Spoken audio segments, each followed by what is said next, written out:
നമ്മുടെ രാജ്യത്തിൻ്റെ ചരിത്രത്തിലാദ്യമായിട്ടാണ് രാജ്യത്തിനെ സൃഷ്ടിച്ചെടുത്ത ആ ആളുകളെ വിസ്മരിക്കുന്നത് നമുക്ക് മനസ്സിലാക്കാം. പക്ഷെ അവരുടെ ചിത്രബോധം നടത്തുക എന്ന് പറയും.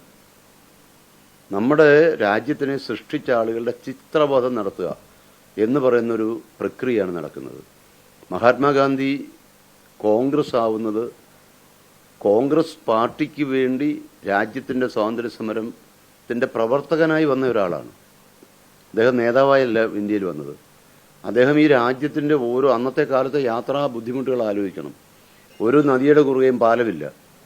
ഒരു രാജ്യം മുഴുവൻ നടക്കണം. ഇന്ത്യ പോലെ രാജ്യത്ത് മുഴുവൻ നടന്ന് കണ്ടിട്ട് വരാനാണ് ഗോപാലകൃഷ്ണ ഗോഖലെ ഗാന്ധിജിയോട് ഉപദേശിക്കുന്നത്.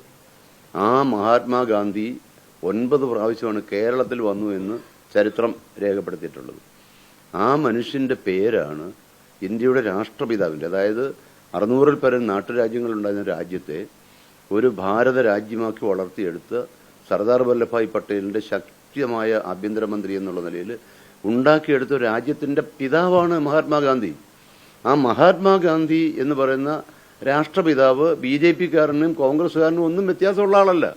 ഈ രാജ്യത്ത് ജനിച്ചു വീഴുന്ന ഓരോ കുഞ്ഞിൻ്റെയും രാജ്യത്തിൻ്റെ, ഇപ്പം നമ്മൾ പെറ്റുവീണ മണ്ണ്, പെറ്റമ്മയേക്കാൾ പെറ്റുവീണ മണ്ണിനെ സ്നേഹിക്കണം എന്ന് പറയുന്ന ഒരു ഭാരത സംസ്കാരമുള്ള രാജ്യത്താണ് രാഷ്ട്രത്തിൻ്റെ പിതാവിനെ അവഹേളിക്കാൻ വേണ്ടി BJP ഗവൺമെൻറ് അദ്ദേഹത്തിൻ്റെ പേര് മാറ്റി ജി റാം എന്തുവാന്ന് പോലും നമുക്കൊന്നും ഒരു പിടിയും കിട്ടുന്നില്ല. മഹാത്മാഗാന്ധി എന്ന് പറഞ്ഞാൽ ലോകം മുഴുവൻ അറിയപ്പെടുന്ന ആളാണ്. ഒരു കാര്യം കൂടി, അല്ലല്ല, മഹാത്മാഗാന്ധിയെ വെടിവെച്ച് കൊന്നവർ, നാഥുറാം വിനായക് ഗോഡ്സെ അടക്കം മഹാത്മാഗാന്ധിയെ വെടിവെച്ച് കൊന്നവരുടെ ആരാധനാലയങ്ങൾ പണിയുന്ന ഒരു കേന്ദ്ര സർക്കാരാണ് രാഷ്ട്രപിതാവിനെ അവഹേളിക്കാനുള്ള നീക്കം നടത്തുന്നത്. ഇത് തൊഴിലാളി പ്രശ്നം മാത്രമല്ല, ഇന്ത്യൻ നാഷണൽ കോൺഗ്രസും പ്രതിപക്ഷ രാഷ്ട്രീയ പ്രസ്ഥാനങ്ങളും ജീവൻ കൊടുത്ത് ഈ ഒരു വിഷയത്തെ ശക്തമായി പ്രതിഷേധിക്കേണ്ടതാണ്. രാജ്യം മുഴുവൻ ഇതിനെതിരെ ശക്തമായ പ്രതിഷേധം രേഖപ്പെടുത്തേണ്ടതാണ്.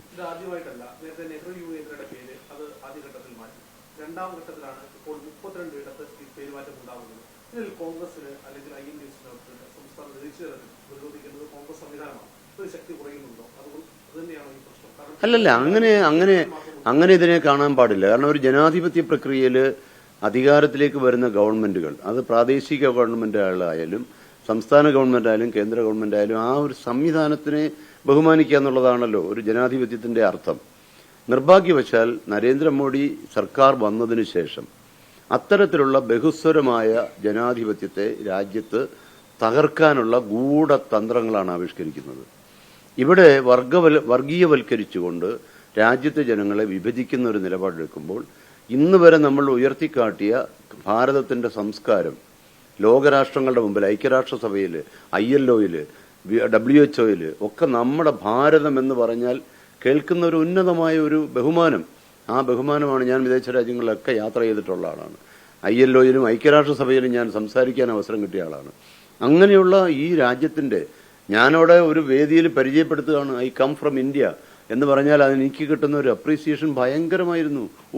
മഹാത്മാഗാന്ധീസ് ഇന്ത്യ എന്നൊക്കെ പറഞ്ഞ് നമ്മളെ സ്വീകരിക്കുന്ന ഒരുപാട് അവസരങ്ങൾ കിട്ടിയിട്ടുള്ള ഒരാളാണ്.